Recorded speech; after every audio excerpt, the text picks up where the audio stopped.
gun violence, all of that is tied to your vote. So you take yourself out the game. You sit back and you decide not to vote as a protest, and you tell me how that works in your favor. All right, Jennifer. Professor, real quick. Well, quickly, I hear the sister, and I'm committed to working with the sister writ large, because that's something we got to address. But one of the things, we have a certain axiom in the black community. If somebody tries to take something away from you, particularly white folks, then you ought to say, well, what's that all about? And all over across the country, these people are trying to take the vote away from black people, all across the country. You know that. But our challenge is we got to be able to get to my sister, Wale, I think her name was, and explain to her and work with her, and that's what I'm committed to doing moving forward. That's a challenge, and we're going to meet that challenge. Appreciate that. Let's go to line 5 and bring Shabazz calling us from Brooklyn. Shabazz, good morning. Welcome to Openline. Your thoughts? Yeah. Assalamu alaikum, brother Fatin. We spoke before. First, let me get back to you. But let me say this here. I definitely support what the brother Professor Ron Daniels said, and you and the sister, because as a former political prisoner that did a whole lot of time on the modern-day slave plantation, what we are dealing with is white supremacy. And them racist white boys and racist white girls, they know what they're doing. Because it's all about the vote. I just voted. And this is our weapon that we got to use, notwithstanding the fact that we get hung up emotionally on certain things. And I agree with that. Even with the brother who was from the Black Panthers. I've been down with all that. Because I did a lot of time on the modern-day slave plantation. But what we got to understand as a people, there is no question that we got to get out there and vote. Because as it was just mentioned, they've been trying to suppress the vote. They got all these lawyers going to court, filing lawsuits, and blocking votes. Just look around the country. They done made all these laws, since cases have come out, United States Supreme Court. You look at the judges that this racist white boy, Donald Trump, appointed to the Supreme Court. You see what the situation. If you can't wake up from that, then you 99 lost in the sauce. Because they ain't playing no games. Project 2025 and everything related there, they talking about bringing us back to slavery. Now, of course, we got these individual issues, but we got to solve the major problem right now is getting out there and vote and putting Kamala Harris and Tim Walz in office so we can deal with this. Then we can put pressure on Kamala Harris, on Tim Walz.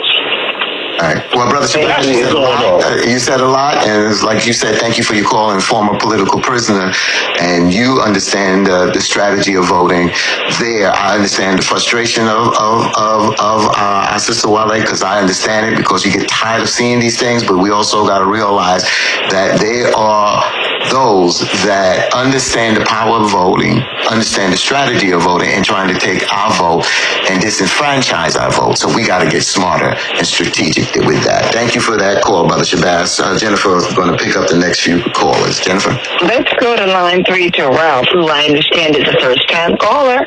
Good morning, Ralph. Hey. Good morning. You're on open line. Okay, I just have a few things to say, and I'll be brief. First of all, young black men should get out there and vote, because not voting affects their issues in their life. And I appreciate everything that you do on Open Line, and I wish you all the luck in the world. God bless. All right, Ralph, appreciate that. Thank you. Let's go to line 4 to William from New Jersey. Yes, good morning, every panel and everybody. One thing people have to remember, a lot of these people, Donald Trump and these white conservatives, Steve Miller, all of these people, they really think black people are really ignorant, that we don't have any kind of insight on politics. But ignorance is a sin. Now, I looked at everything that has been going on with these people for years since I was a kid. They're using the old George Wallace platform. You understand what I'm saying? And they're trying to use DEI, diversity, equity, inclusion on people. But if you look at the Tina Peters case, the lady said the election was stolen. She wasn't even certified, but she worked in that office. She was a clerk, she wanted to become a secretary. Now, you look at McClellan when Ahmaud Arbery was killed. The father, he worked as a sheriff in the sheriff department. He wasn't certified. But us, when it comes to us, it's like we can't do anything better. We can't think. But we can think. We have a position in this country right now. They're afraid of us because we vote. They're afraid of us because we complain of injustice. They're afraid of us because they know that we get shot down. We have problems in our inner city, murders and killings. We do have that. We do have that. But once we try to get it together, we're going to be a hell of a force. And they know that. They know that. So ignorance is a sin, I say. Don't just watch CNN. Watch Fox News. You'll see how these people, their whole agenda towards everything. They're never going to say a lot of positive things about us. They'll say, for instance, like, well, he's good. And they look at people like Clarence Thomas at the Supreme Court. He's a good boy. That's what they consider him as. If you don't you right there, William, I'll hold you right there. I mean, you said a lot, and I know you could go on, and you're really saying a lot of good things, but I want to get to a couple more calls before we run out of time. But thank you, William. Very, very well expressed, and thank you for that call. Thank you. Jennifer? All right. Let's go to line 2 to John from Florida. Good morning, John. Good morning, Open Line. I hear the passion in the lady's voice, and I agree with a lot of her statements. Former President Abraham Lincoln stated, "A house divided shall fall." We as black people are so divided in this country. I'll end with this. I think the swing vote, if she gets in, or the swing vote is going to be these young kids on the college campuses. The media does not show you these kids protesting. Just before she announced that she was going to run, Harris, she was going to these college campuses, and these kids were protesting left and right, refusing. They're sick and tired of seeing the slaughter of the Palestinians, and what are you going to do? That's going to be the swing vote. Have a nice day. Appreciate that, John. Thank you. And we'll take Michael. Michael, you only have, unfortunately, about 40 seconds, but I'll try to get you in real quick. Line 1, Michael. Hello, I'm going to be as fast as possible. This goes back to what Joe Madison, Registered Soul, said, listen with a third ear. And I added, observe with a third eye, and listen and think with a second brain. You remember I spoke recently about the proposal 1 and clearing stuff up on that proposal. And then when you have the Madison Square Garden with the racist attack on Puerto Rico, and then just recently, Anthony D'Esposito, who's a former NYPD cop with a stack load of abusive complaints against him, he said that Hakeem Jeffries couldn't be speaker because he cannot connect to Long Island when he's only from Brooklyn. Brooklyn is part of Long Island as well as Queens. And what you said, Fatima, about Rashida Tlaib not making an endorsement, I would not worry too much because remember, she's a critic of Trump, but one of the top targets of Trump. And just because someone did not make an endorsement of Harris, but she sure didn't make an endorsement for Trump, it does not mean that she's not going to vote for Harris. She's probably protecting herself so that she can get to the voting polls with no harassment. Right. I'm going to hold you there, Michael. Thank you. Thank you for your call. I just want to get Jennifer and Professor Ron Daniels with their final thoughts, and we have to keep it down to about 40 seconds. Jennifer? Just making that plea for everybody to go out and vote. Make sure that your voice is heard in this moment as best it can be heard. Nothing is perfect. We are so far from perfect. This nation is so far from perfect. We as a people in the community, we have work to do, but we can't even begin to do it if we take ourselves out of the game. Please go out there and vote and make your voices heard. And take good care of yourself over the next several days, because it's going to be a very, very difficult time, no matter what happens. There you go. And Jennifer will also be joining us Tuesday night on the special election Open Line online broadcast on WBLS's Facebook page beginning at 9 p.m. Professor Ron Daniels, your final thoughts. Yes, well, my words are march on ballot boxes. We need to march on ballot boxes, the willing. And we know there's some who are unwilling, and we still love you. Those who are unwilling and who have their issues, we still love you, but we need those who are willing to march on ballot boxes. The other thing I would also say is, after we march on ballot boxes, as Reverend Sharpton told us over and over again, we still got to march around issues that affect us as well. Okay. Something's in our air. There you go. Sorry, Professor. I'm sorry that. Yeah. Okay. All right. Sorry about that, folks, on that little bit of music there. Thank you, Professor Ron Daniels. Thank you, Sister Jennifer. And let me go ahead and thank our Open Line production team, our producer, Knowledge Bourne, our associate producer, Robin Williams, our production assistants, Juliana Marvell, and tech producer, Rick Wright. And folks, let's remind each and every one of you that your voice matters and your vote counts. Elections are not just about who leads from the highest office, but about shaping policies, protecting rights, and building the future we want for ourselves and our communities. Your vote is your power. It's your chance to stand up for what you believe in and influence the direction of this country. Remember, democracy thrives when we all participate. Stay informed, stay engaged, and most importantly, show up at the polls.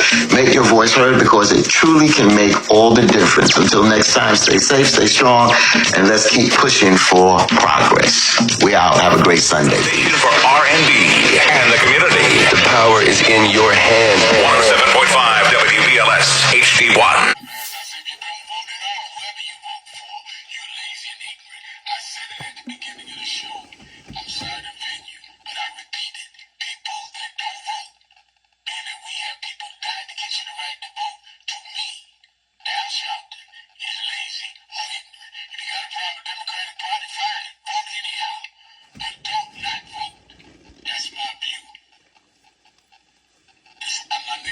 Sharpton, I approve this message. Let's go to Brother Emmanuel in Houston, Texas, 102 Magic 102.1.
Brother Joe, I don't know what show you listen to.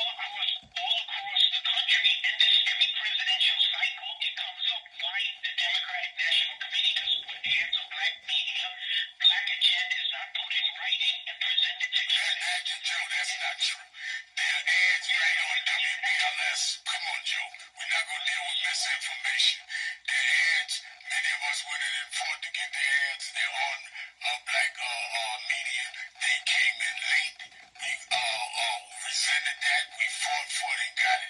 And I think that, yes, there are problems with the National Democratic Party. We're going to stay on them, but to act like they have not responded, particularly when I was in the meetings and made sure they did, I would be wrong to let that disinformation. That's not true. So go ahead and make your other points. Well, Joe's gone. No, I had to correct that because they'll be calling me saying, wait a minute, we increased by 40% what they were doing. You were there to help pressure us, Reverend. You let that go.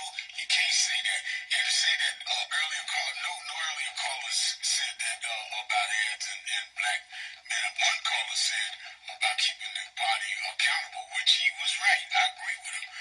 He just disagreed with my characterization that I repeated. Let's go to Donald in Jamaica, Queens, New York, WBLS 107.5. Donald. Yes, good morning, Reverend. How are you? I'm good. How are you? I'm pretty good, sir. Thank you. Reverend, I want to talk about the pie fight with Donald Trump, the gentleman that once created the migration flux, but he said that he was going to build a wall. When the wall went up, people said, well, we got to get to here before we do. So that's where that came from. And he said, well, I like tariffs. We want to put tariffs on these different countries and stuff, which calls for products, prices to go up, which will pass on to us, the consumer. He's dealing with NATO. He wants to take America out of NATO and everything. Korea, yes, John, Russia. Are we being set up for a bigger downfall than what we're seeing? I think the fire break was gone this way, and a lot of people are following him right to the woods. Interesting. Thank you, Guy in Indianapolis, trying to get people from all over the country. Let's go back to Freeport, Texas, Magic 102 to Manning. Manning, you're on Sunday morning with Al Sharpton. Good morning, Rev. Thanks for taking my call. This morning is a very morning that we all need to think about the vote. After this week watching the statements that come out of Donald Trump mouth about executing American citizens, that was a direct threat to Miss Cheney. Before that, he threatened Michelle Obama. He shouldn't have did that. He clearly has an enemies list.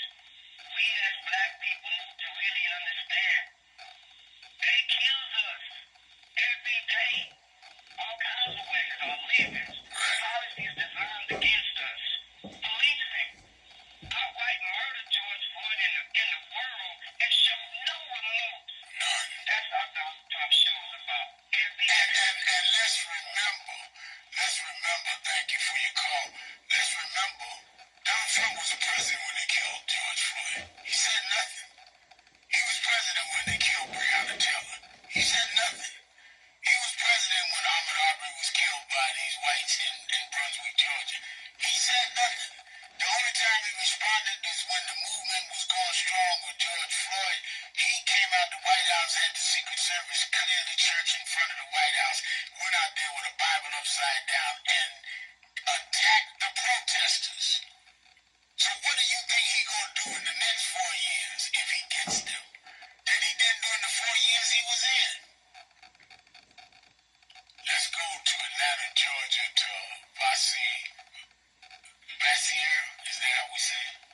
I'm trying to say it. Bassier, good morning. Good morning. I am calling because I thought that this was kind of important for everyone. There is I'm going to call a rumor at this time about a possible threat regarding Georgia in general. So it's been a video. There's also been circulation on my Instagram regarding a threat from North Carolina regarding white supremacy and the KKK coming to Georgia to harm black people, more specifically black women, because we're looked at as the easier target. My key thing here is I want to make sure that people are sending out the correct information, because I myself called Gwinnett County Sheriff's Office to make sure that we were getting the right information. What I have been told that they have not gotten a credible report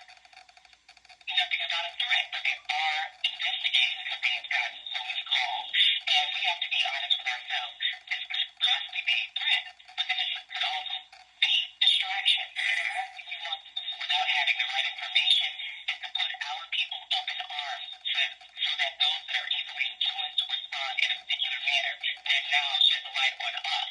That's not favorable as well. So we have to be careful about the information we're putting out there and making sure that we are addressing those issues with the people who gave the credibility to them.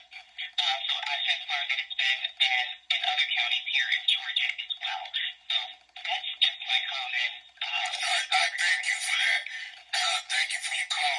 And one of the reasons I'm going to North Carolina tomorrow is to tell people whether we hear the threats and whether they're credible or not. I can guarantee you if we don't vote, those threats will be reality. Like the last caller just named people that were killed. And so we're not talking about what could happen. We're talking about what has happened and who is in charge when it happened. And compare that to what happened in the last 3 years when Kamala Harris and Joe Biden was in charge and dealt with all of these cases. And let me say this in closing. I think that we need to understand that our community, I'm talking specifically to the black community, we are never going to get somebody that can do everything. But we need to support those that will do some things, and step by step, we can get where we need to go. You and I have more advantages than our parents had, and they had more than our grandparents had. It's a process. Every community has to fight the way we came from being brought here as slaves, and all the way to becoming president of the United States, because we kept fighting. So if you're looking for magic, that somebody's going to wave a magic wand and all of a sudden we get everything that we want, it is not happening. Fairy tales are for children. Grown-ups understand it is a process. That's why you go to work every day and you earn a living. Participate in the process. Not looking for who's perfect, but for looking for who is closest to doing things that will benefit you. When I go to vote, I don't vote for the candidate. I vote for myself, my children, my grandson. Who's going to help us more? So it's not about Kamala or Trump. It's about you. Who's going to stand up for you in your Senate races, in your local races? And yes, I do think when I see the people that died, suffered to give us the right to vote, some I knew in my childhood, in my young activist days, those that don't vote, I'm not telling you because if you vote my way or no way, if you don't vote at all, then you need to, I did call them ignorant and lazy, because I want you then to tell me if you're not voting. If it's not because you're ignorant or lazy, give me a reason why you're not voting. You can't tell me out of the system and you're on your way to get your Social Security check. So you got to be one of them. Or you haven't thought about it. Maybe that's why I wanted to give you a little wake-up call this morning. And remember, whatever you do, wherever you go, the well-informed, conscientious, proactive person you're looking for, look in the mirror. Don't search for them on the radio. Don't search for them on the television. Look in the mirror. Make that person more conscientious. Make that person more well-informed. Make that person more proactive. If you make that person a better person, better people lead to better families. Better families lead to better neighborhoods. Better neighborhoods lead to better communities. Better communities make a better nation. A better nation leads to a better world. Now, I confess every Sunday morning that I need you. I really do. I need you to be the best you. Because it challenges me to be at my best. And I know I need to be at my best because I live in America. And there's a whole lot wrong around here. And I need to be at my very best just to be part of helping to make it right. Sunday morning with Al Sharpton. I'll be back next Sunday morning, same time, same station. Until then, God bless you and you. Real Talk, the Hour of Power with Reverend Al Sharpton. When you go to vote November 5th, vote for your interests. Vote for the person that's going to protect your Social Security. Vote for the person that's going to protect your women's rights. Vote for the person that's going to help you and your family and your grandchildren. But whatever you do, vote for your freedom. Your freedom to choose what's done with your body. Women of all colors, of all religions, now is the time to come together to protect your rights. Vote for your future. Vote for Kamala Harris. This is Ralph E. Smith, reporter and publisher of GuardianChronicle.com.